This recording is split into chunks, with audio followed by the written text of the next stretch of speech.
కడుపు కట్టుకొని అవినీతి లేకుండా నియతితోటి మా ఏలుబడి నడుస్తుంది. పబ్లిక్ సొమ్ము పైసా ఖరాబ్ గానియం, సర్కార్ ఆస్తికి మేము రక్షణగా ఉంటాం అని సీఎం సీట్లుండంగా కేసీఆర్ సార్ ఊకూకే చెప్పేది. ఏడ మీటింగ్ పెట్టినా తప్పు చేస్తే ఎవ్వరు నిడిసబెట్టా, మా ఇంటోళ్ళని కూడా చూడా అని పెద్ద సార్ చెప్తంటే ఈనటోళ్ళు సప్పట్లు 10 ఏళ్ళు ఇట్లనే నడిచిందబ్బా. కానీ అప్పుడు ఏమైందో ఇప్పుడు వాళ్ళే చెప్పుకుంటాండ్రు అంతకంటే గొప్పగా. నువ్వు మా భాగోతం బయటేస్తే మేము నీ భాగోతం బయటేస్తామన్నట్టే ఉన్నది. జాగృతి జనం బాట పేరు మీద కవితక్క జిల్లాలు తిరుక్కుంటా ఏడికి పోతే అక్కడ కార్ లీడర్ కబ్జాలు అవినీతి చెప్పంగానే అటుకెళ్లి వాళ్ళు అందుకుంటున్నారు. నువ్వేం తక్కువ కాదు అనుకుంటా. మేడ్చల్ జిల్లా ఎమ్మెల్యేల గురించి ఎన్నో చెప్తే కుకట్పల్లి ఎమ్మెల్యే మాధవరం కృష్ణారావు సార్ లైన్లకు వచ్చిండు ఎమ్మటే. మొత్తం బీటీ బ్యాచ్ గెలిచింది, వాళ్ళు గెలవలే.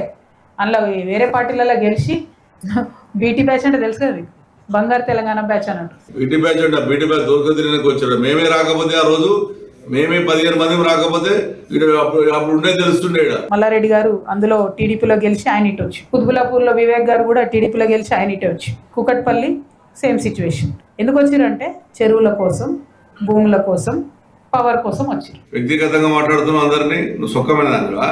నీ బతికేంది, నీ చరిత్ర ఏంది? బీటీ బ్యాచ్ దోసుక తినకు వచ్చినావంట.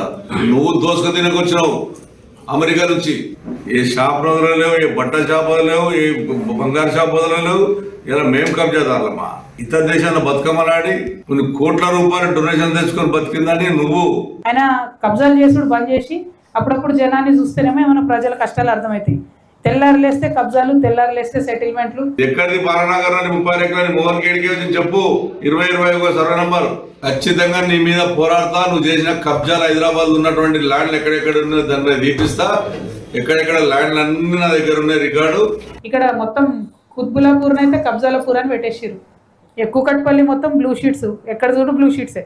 ఈ గవర్నమెంట్కి వస్తే 18 ఎకరాలు నీ మొగోడు ఫోటో సదా ఉంది. ఎక్కడ తిరిగి ఐడిపిఎల్ ల్యాండ్. నేను కలెక్టర్ కంప్లైంట్ ఇస్తే అప్పుడు మీ అయ్యని అడ్డం పెట్టుకొని సంపాదించావు. మరేవో 10 ఏళ్ళు పవర్లు ఉన్నోళ్ళు ఎవరెంత కమాయించిరో, ఎవరిని భూములు కొట్టేసిరో ఇప్పుడు వాళ్ళే బయటేసుకుంటున్నారు పోటీలు వాడి.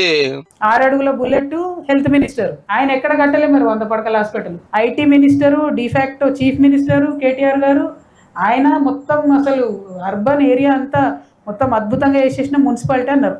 ఏం అద్భుతమైంది అసలు? మేడ్చల్ చూస్తే తెలుస్తుంది ఏం అద్భుతమైంది, ఏం అభివృద్ధి. మంత్రి పదవి ఎంతమందికి అమ్ముకున్నావు? మంత్రి పదవులు తెలియదా మాకు?